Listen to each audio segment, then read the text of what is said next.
sejauh mana kontribusi kita sebagai masyarakat sipil, sebagai orang muda, sebagai koalisi perempuan, dan juga mungkin ada teman-teman perwakilan dari ormas keagamaan. Di sini ada teman-teman angkatan muda, teman-teman pengajian masjid bisa jadi misalnya, dan teman-teman ada anak-anak KKN dari Universitas Patimura yang sempat hadir di sini juga. Beberapa kata yang terkait dengan kegiatan dialog kebangsaan di hari yang kami hormati Bapak Ibu narasumber, Dokter dan Bapak Ibu peserta dari FKP maupun dari warga mahasiswa lain yang hadir saat ini. Memang kalau berbicara tentang pilkada yang aman dan transparan itu juga karena dia akan legend dari apa yang kita harapkan. Nah, oleh karena itu berbagai diskusi yang penting yang disampaikan dalam bentuk edukasi bagi masyarakat sebagai konstituen sangat penting. Diskusi itu silakan di sini.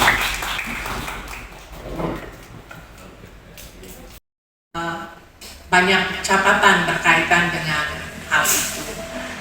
Menjelang pilkada dan pilkada maupun pileg, kemudian kita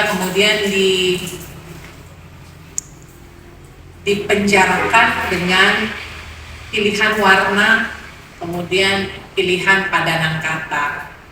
Dan menurut hemat beta ini bagian daripada membatasi ruang gerak dan ruang ekspresi daripada kelompok sipil.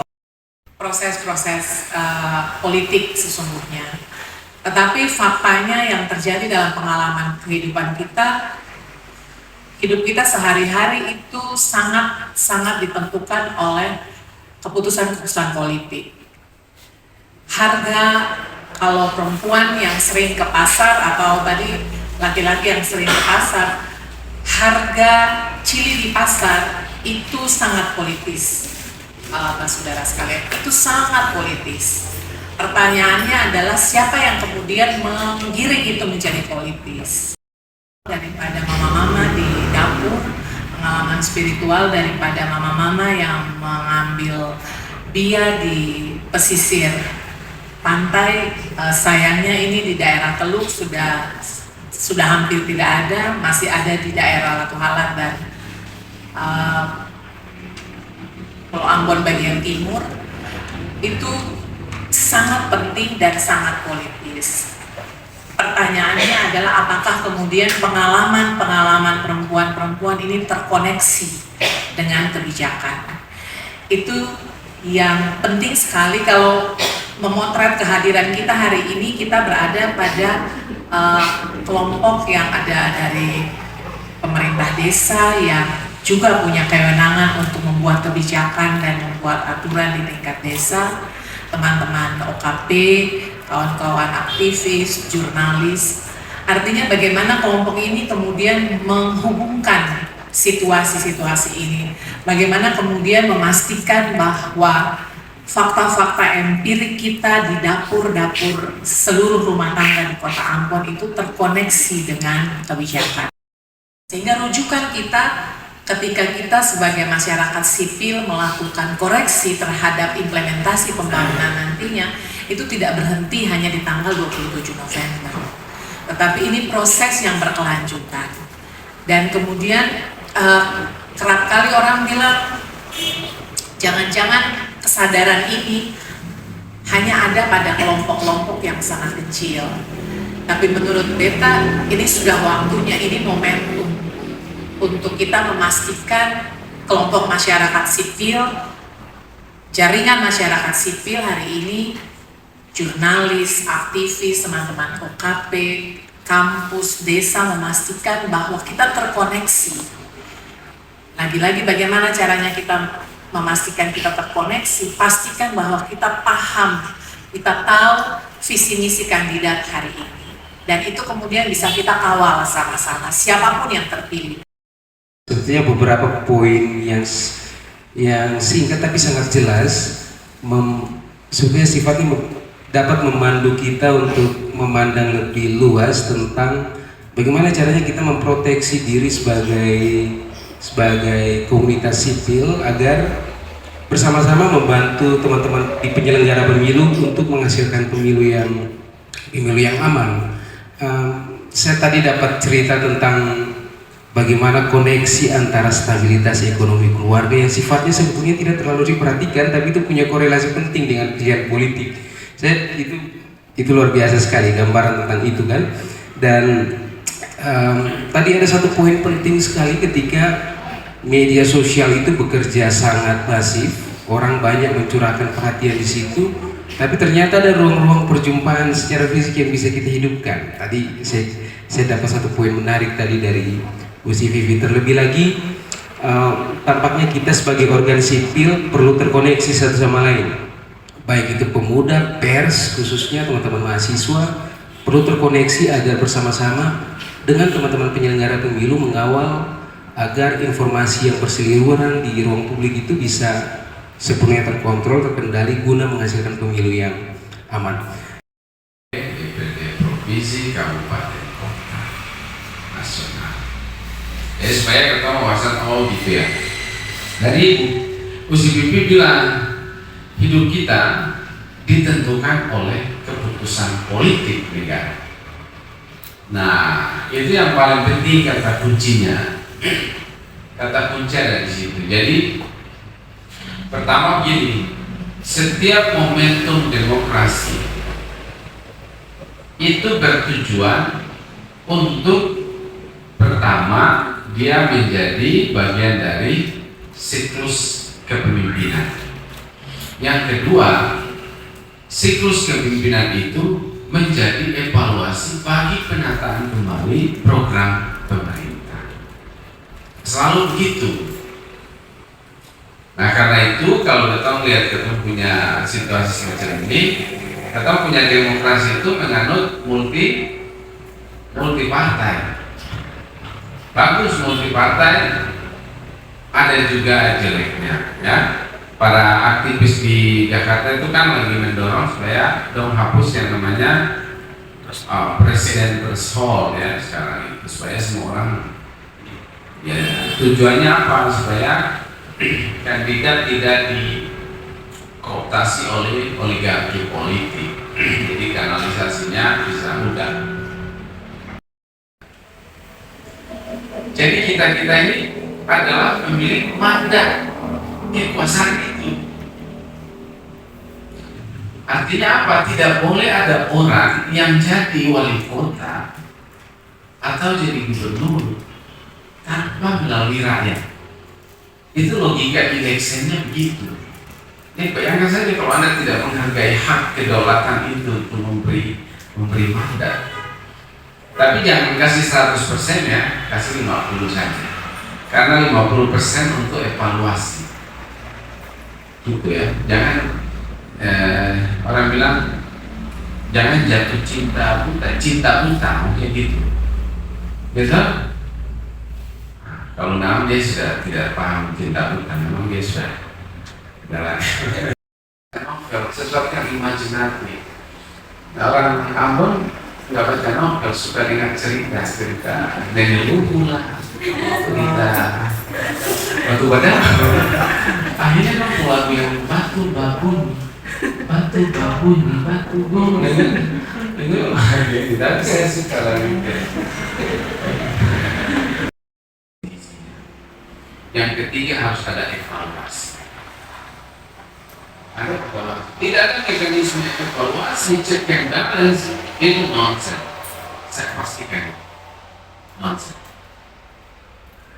Jadi kita semua ini punya etika politik bahwa kita berprasangka pada siapapun dan ini harus. Tapi sisi lain kita harus membaca program-program setiap orang. Karena itulah masa depan kita yang dipadatkan di dalam rumusan visi misi dan programnya. Kalau kita tanya bapak ini suruh baca visi misi belum ibu-ibu ini. Kalau ibu-ibu ini kan sering baca pasti ini ya. Ya kan? Dosen-dosen juga begitu. Jadi pada saat yang kita dalam zona nyaman semacam itu, tapi kita punya nalar kritis terus dikembangkan karena kita mimpi daerah kita harus maju di dalam proses-proses berdialektika dan berdemokrasi.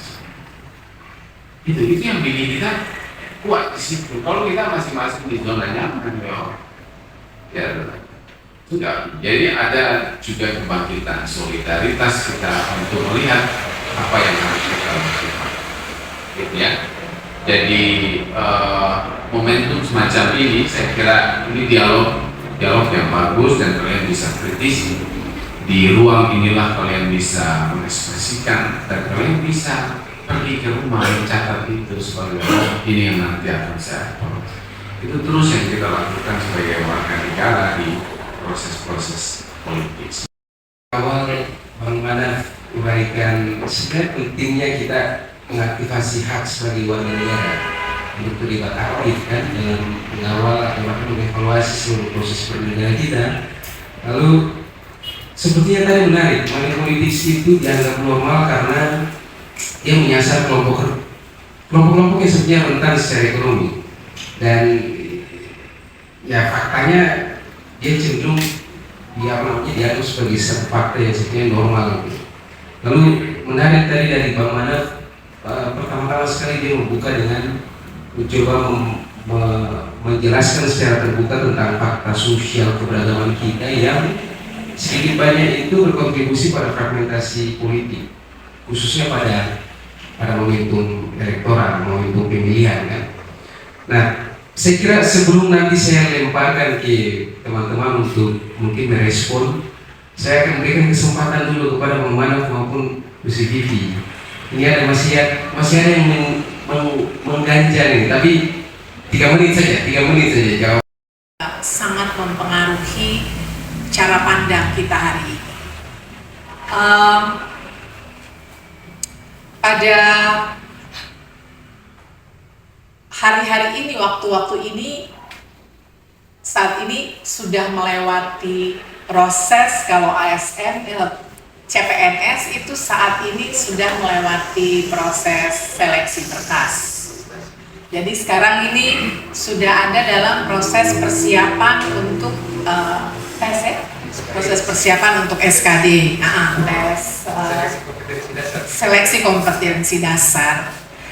Dan ketika Agustus kita jalan dari kantor desa ke kantor desa memotret itu, lalu kemudian memotret proses-proses di kepolisian, sayangnya memang itu tidak tercapture di berita di beberapa harian di Maluku, tetapi genset hari ini dominannya kemudian memilih pilihannya adalah melakukan proses CPNS kemarin, dan itu bacaan yang menarik dan klarifikasinya adalah itu fenomena pulau kecil dengan sedikitnya ruang-ruang dan lapangan pekerjaan itu kemudian sangat mempengaruhi genset untuk ini satu-satunya pilihan kita untuk tetap bisa eksis dan bisa menjadi bagian daripada proses-proses kehidupan yang ada. Tetapi ingin menegaskan juga bahwa pilihan seperti itu tidak juga terjadi dengan serta-merta. Tapi pilihan seperti itu juga berangkat dari pengalaman histori kita sebagai masyarakat yang sangat tenar, dan itu peninggalan historikal kita sampai hari ini. Jadi pilihan kita kemudian sangat membatasi pilihan-pilihan kita menjadi pilihan-pilihan yang sangat normatif, yang sangat amtenar. Jadi secara kultural kita kemudian merasa bahwa kita memiliki, diperhitungkan ketika pilihan kita adalah pilihan-pilihan menjadi CPNS. Nah, apa yang ingin kita sampaikan di dalam dengan pernyataan ini adalah kita menjadi seperti ini adalah pengalaman panjang, pengalaman kuat yang membentuk kita dan lingkungan kita kemudian membentuk kita sampai kepada pilihan kita hari ini. Yang menjadi pertanyaan adalah apakah kita akan bertahan dengan pilihan-pilihan yang pragmatis seperti itu semata-mata.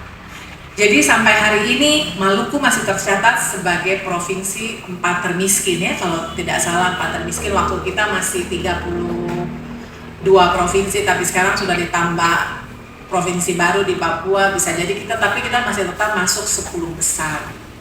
Lalu kemudian Kota Ambon sedikit banyak memperbaiki potret kemiskinan kalau yang dilakukan oleh BPS, karena Kota Ambon relatif memiliki angka-angka yang baik. Tetapi hari ini kita memotret bahwa tadi malam ada dalam satu perjalanan dan kemudian melihat ternyata masih banyak ruang kosong di tempat-tempat kita berada, dan itu banyak ada dengan komunitas kawan-kawan muda yang itu kemudian tidak terkelola. Artinya itu belum kemudian kita manfaatkan sebagai pilihan-pilihan strategis kita yang memastikan pilihan kemandirian kita. Teman-teman kita berdiskusi dan kita bilang jangan-jangan kekhawatiran ini, kegelisahan ini, perjuangan ini hanya di circle kita. Jangan-jangan seperti itu, dan di luar circle kita merasa tetap nyaman dan merasa tidak terkoneksi dengan perubahan-perubahan yang jauh lebih cepat dan jauh lebih besar. Tapi kemudian kita kembali merefleksikan pengalaman itu bahwa itu bagian daripada pilihan.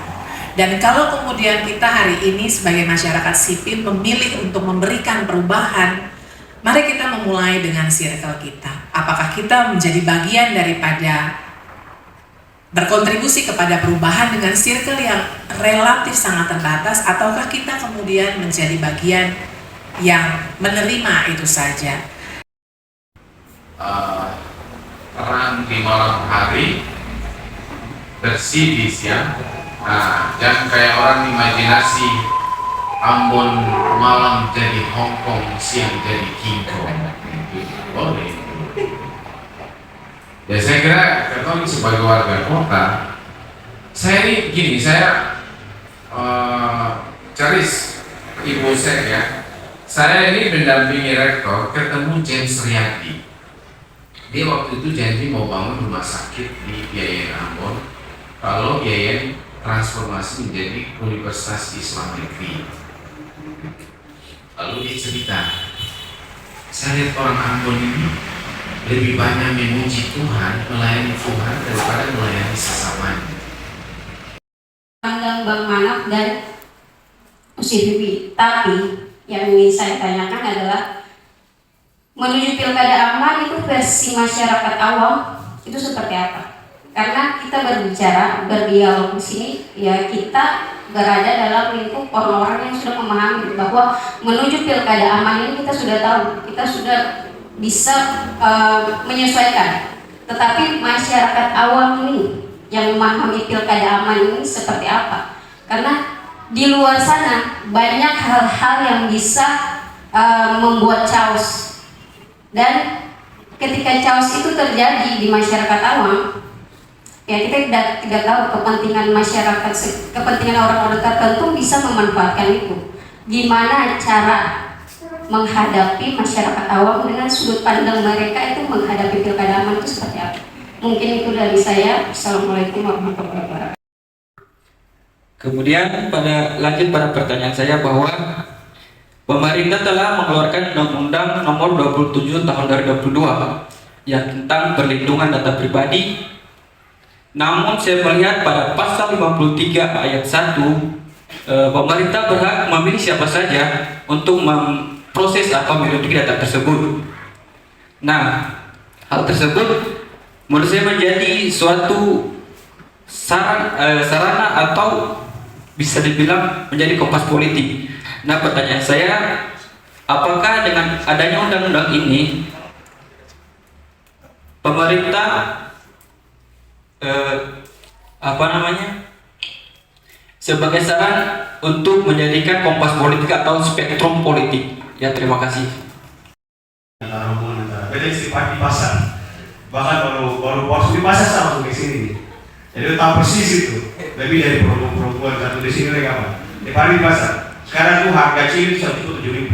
Kalau di piring kecil itu 5.000. Ikan sekarang lagi murah ikan kaulnya sekarang tuh 11 ekor 20.000. Itu paling murah sekali. Dia tuh 4 ekor, 5 ekor pada saat masa-masa saya ikan. Kalau ke kamu tuh sebelumnya di pasar sekarang mau pikir pekan poli kan paling banyak. Jadi itu setiap hari di pasar dan sangat betul ada dinamika politik dan dinamika pasar. Nah mungkin yang perlu kita garisbawahi kalau ke depannya kita dari sini mungkin menurutnya pilihan suara atau menurutnya pilihan. Tapi mungkin kita harus sampaikan fakta bahwa tamu ini maaf saja sampai di sini yang mungkin pendukung aman, pendukung yang lain. Dan kita bilang Maluku Kotamu sudah bicara pun juga soal kepemimpinan. Kalau kita mau baca data ya, Paris berakhir dengan penjara. Ya. Kita sama dosa untuk pilihan itu. Lalu Pak Yogi juga berakhir dengan penjara juga. Kan, berwilayah kan. Jadi kalau itu inflasi sebenarnya gagal, orang masyarakat ini gagal, ya, gagal untuk pilih pemimpin yang salah. Ya. Nah sekarang menuju 2027 ini ada Pak Bodobi, ada Pak Yacewino, ada Pak Tadi Dalam Pesi, ada Pak Budi Masih. Yang penting sekarang diterangkan oleh Pak Manfred ini, untuk belum sebaca dulu visi-visi belum. Kalau tadi kita dan sebagainya, kira kalau kau mau agama sudah tamat lah dari itulah. Kalau lo bilang sekarang lo mau boring nih, dulu nih. Karena kamu sendiri, lo mulai gini supaya orang muslim itu pilih muslim. Ini itu terbuka saja, tidak apa-apa. Karena sudah anggap waktu sudah lewat. Legislatif dan dijalankan oleh eksekutif, dikontrol juga oleh legislatif. Kita bisa membayangkan itu produknya. Dan di mana ruang sipil, ruang partisipasi kita ada di situ. Permendagri 159 merekomendasikan terkait dengan partisipasi dan ini adalah ruang partisipasi kita untuk memastikan bahwa seluruh proses yang terjadi bahkan di tingkat desa sekalipun itu jangan pernah luput dari kekritisan dan pengawalan kita sebagai masyarakat sipil. Sederhananya adalah pastikan bahwa proses pemilihan pilkada besok di Desa Hunut adalah pilkada yang cerdas. Pilkada yang cerdas dan itu bisa dimainkan oleh kawan-kawan mahasiswa KKN. Memulai dengan pastikan rekam jejak dari calon-calon yang ada hari ini. Bukan kemudian menjadi corong untuk membawa pesan-pesan daripada calon-calon, apalagi menggunakan pendekatan-pendekatan yang sangat sektarian yang kita amati hari-hari ini. Tapi ceklah rekam jejak mereka. Dan kita tidak akan berhenti sampai 27 November. Kawan-kawan dan ibu bapak sekalian, pastikan bahwa kita terus ada pada ruang-ruang partisipasi untuk memastikan proses implementasi nantinya. Untuk itu tadi di awal kita katakan bahwa pastikan bahwa kita mengetahui, memotret betul visi misi daripada kandidat dan cek rekam jejak mereka. Paling kurang itu bisa menjadi modal untuk kita sampaikan kepada lingkup-lingkup di mana kita berada, di mana kita mengorganisir, kita hadir. Misalnya Lakpesdam NU tentunya akan sangat beragam dari tingkatan yang paling bawah sampai ke paling atas. Pesan-pesan ini harus kita viralkan sama-sama. Kan kalau ibu-ibu Majelis Taklim atau ibu-ibu Pelwata atau Angkatan Muda punya perjumpaan yang rutin setiap minggu. Gunakan ruang-ruang itu, kawan-kawan. Gunakan ruang-ruang itu untuk memastikan bahwa kita terhubung sesungguhnya dengan proses 27 November nanti. Pastikan bahwa kita memahami rekam jejak, kita mengecek rekam jejak dan itu sangat mudah. Yang kedua, pastikan bahwa kita paham betul visi misi daripada semua kandidat. Karena sudah sangat terbukti dan sangat teruji. Undang-undang terkait dengan perlindungan data pribadi adalah undang-undang yang dihasilkan ada dalam proses legislatif. Memulai dari memotret rekam jejak dan memastikan visi misi atau kandidat. Dan satu lagi, pastikan bahwa pemimpin kita adalah pemimpin yang memberikan perlindungan kepada perempuan, anak, dan kelompok disabilitas serta kelompok lainnya. Kita kira ini menjadi penting. Kenapa bicara soal ini menjadi penting? Karena memastikan kualitas hidup generasi ke depan kita mulai dari perempuan-perempuan yang cerdas dan kritis. Kita membaca background dari figur-figur yang baik. Kalau dalam manajemen itu dia bilang duplicate the success model. Kalau dalam Islam bilang kan kita harus cari uswatun hasanah. Itu kan bisa berkaca dari ini sendiri. Jadi kalau ada yang begitu jangan dianggap negatif dulu, dilihat aspek sosiologisnya. Ini nggak boleh ya. Nggak boleh. Nah itu kalau tadi ada saya akan bikin perspektif baru, perspektif banding. Gitu. Sama dengan kita ini demokrasi, kenapa orang Maluku nggak bisa jadi presiden? Itu saya bilang di muka di pertemuan MPR RI. Kalau kita juga Jawa aja yang jadi Maluku presiden, kenapa Maluku nggak bisa presiden? Karena kalian pasti pilih Jawa semua, mayoritas. Tapi itu seksi sekali ya, itu urusan saya. Jadi telah ada. Tidak boleh ada yang punya kekuasaan tanpa melalui mandat saya. Kan saya sudah bilang tidak ada demokrasi pelakunya bukan rakyat. Tidak jadi. Kecuali kita otokrasi, monarki, ya. Kayak di Arab Saudi, kayak dari Siong ini kan, Islam Arab ini, Arab Bahari. Kita kan. Nah, soal ada yang tadi undang-undang itu betul ya. Negara bikin undang-undang tidak boleh ada satu kebijakan publik yang tidak ada partisipasi warga, nggak boleh. Jadi Anda punya hak bisa mengoreksi di Mahkamah Konstitusi kalau misalkan itu dinilai merugikan. Tapi kan ada dalil nanti ya bahwa negara menguasai data-data itu untuk mengontrol. Tapi manakala dia melenceng dari tujuan awal, Anda punya hak menyuarakan. Itu betul, ya. Dan teman-teman di universitas di Jawa melakukan judicial review soal hal-hal itu. Cuma kan dia sentralistik sekali putusan-putusan itu. Kalau di daerah seandainya ada, kita bersuara dan ada lembaga yang menaungi koreksi kita. Adalah warga negara sebagai warga bangsa juga sekaligus warga kota Ambon. Jadi kita lapisan-lapisan keluarga. Kita jadi bangsa Indonesia, tapi pada saat yang sama kita entitas primordial sebagai orang Maluku. Gitu ya. Dan saya sudah bilang gitu ya, ketong sih bisa karena ketong pun dialek beda-beda, gitu. Ketong sih bisa jadi American Dreams di Amerika ke depan, tapi ketong punya kekhasan tersendiri. Dan kita berharap di pertemuan semacam ini ketong mendudukan posisi ketorang sebagai warga negara yang memiliki mandat di dalam itu saja yang saya, sebab kekuasaan selalu cenderung untuk korup dan karena itu kita harus kritis untuk selalu mengevaluasi. Saya kira begitu ya. Perempuan yang paham rekam jejak siapa yang kita pilih dan perempuan yang berkomitmen untuk berpartisipasi dan mengawal proses pilkada yang damai, bersih, dan memajukan perempuan dan kelompok rentan di kota Ambon dan Maluku. Salam baik untuk ketemu semua bersaudara. Terima kasih. Thank you, kita berikan aplaus. Bang mana? 1 menit itu pakai tagline aja. Tapi ya. Tahu tapi ya kesini.